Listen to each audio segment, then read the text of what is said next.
7 signs it's time to fire your financial advisor.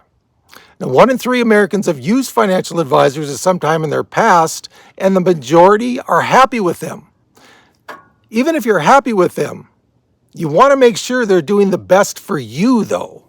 You got to make sure of that. Here are 7 signs that could tell you, hey, it might be time to move on. Either get a new one or just forget about financial advisors in general. Number 1, and these are in no particular order, but this may be the most important one. If you have finally reached a level of confidence that you can handle your portfolio on your own. For me, for this channel, which is a channel on moderate income, that's the most positive way to go about it, I think. But you know what? If you're not comfortable handling your financial stuff on your own, by all means, hire an advisor. I have no problem with that. Just make sure you vet them very, very closely. Did you see that? That was pretty cool. Just make sure you vet them very, very carefully before you hire them, okay? So number 1 sign, you may be comfortable to do it on your own. If so, go for it, guys, go for it. Hey, my name is Duane, and this is a channel for retiring on moderate income. If you think you might like that, think about subscribing and like the video. And if you really like it, like my buddy Mr. Deer, I don't know if he was he a doe? Was he a buck? I have no idea. It was too quick. If you really like it, down here, you can buy me a coffee. I love coffee. So number 2, they are unresponsive or not willing to listen to you, or God forbid, don't even return your calls. You know what, guys? That's a huge, dare I say, huge sign right there.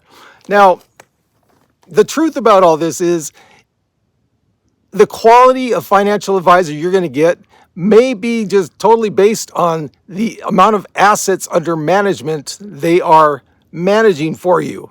It's a hard, cold truth. If you got $10 million versus $500,000, you're probably going to be getting more attention from a financial advisor, or you're going to be getting a higher quality financial advisor, okay?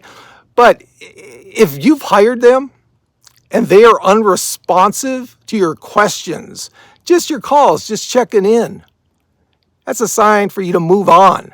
Move on. Get another financial advisor, or number 1, you're comfortable enough to do it on your own. Number 3, this is obvious. Their performance is poor. If you look at the performance of the S&P 500 over decades, it's usually right around 10%. If they can't even get you that on returns, is it really worth paying them a fee to do that? No, I don't think so. That's something you really got to look out for. When you give your assets to a financial advisor, retirement plan, or whatever it is, check on those. Check on the performance, not just when they send you statements. Check on it periodically on your own. I would like to know if I'm paying like 1% of my assets under management, that they're doing better than I could do in like simple index funds, right? Make sure, do not neglect that. Make sure you check on the performance pretty regularly. Number 4, first of all, give me comments, guys. Give me comments. My regular viewers are just people watching this for the first time. What's your experience with financial advisors? Have you gone to them? Are you thinking about going to them? Great. There's no problem at all if you decide on doing that.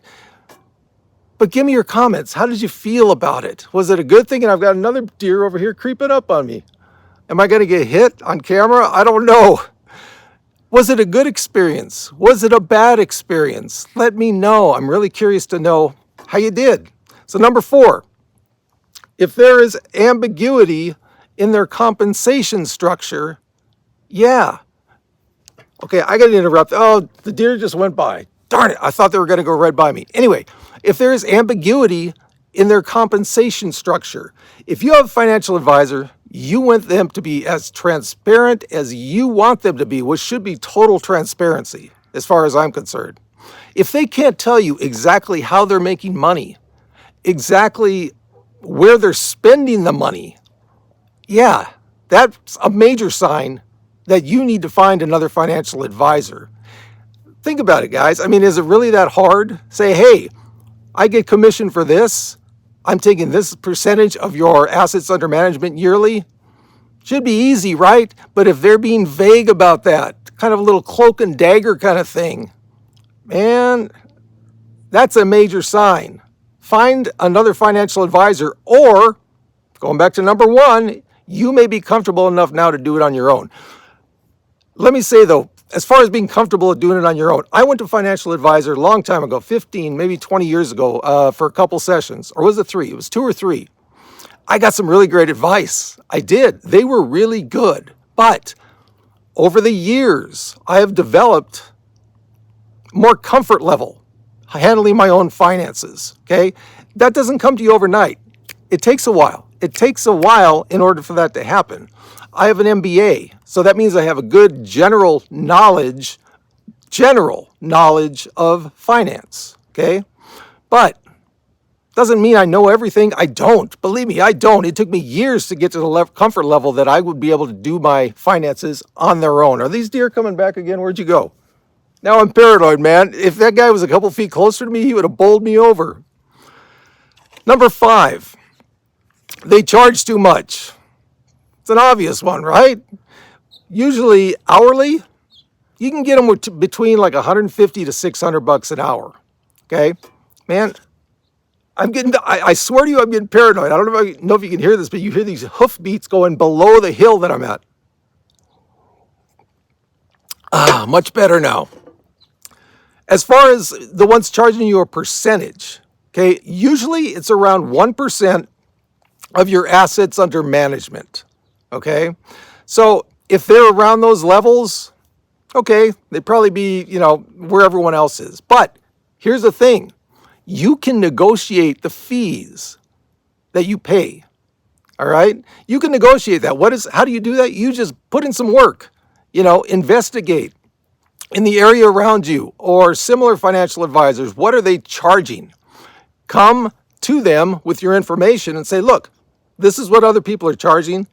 Can we come down maybe a little bit on that percentage? And again, usually it's around 1% of assets under management, hourly, 150 bucks to 600 bucks, all right?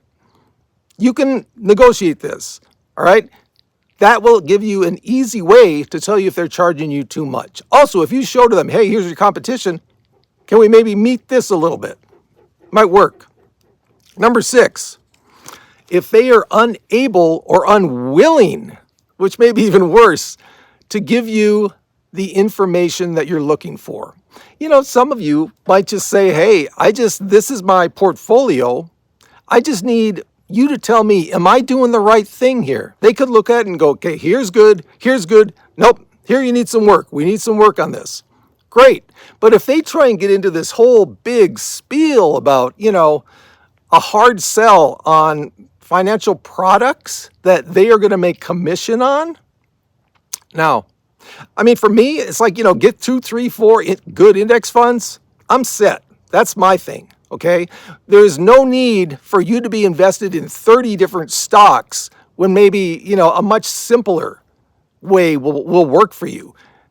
That could be a true sign that they are working under commission.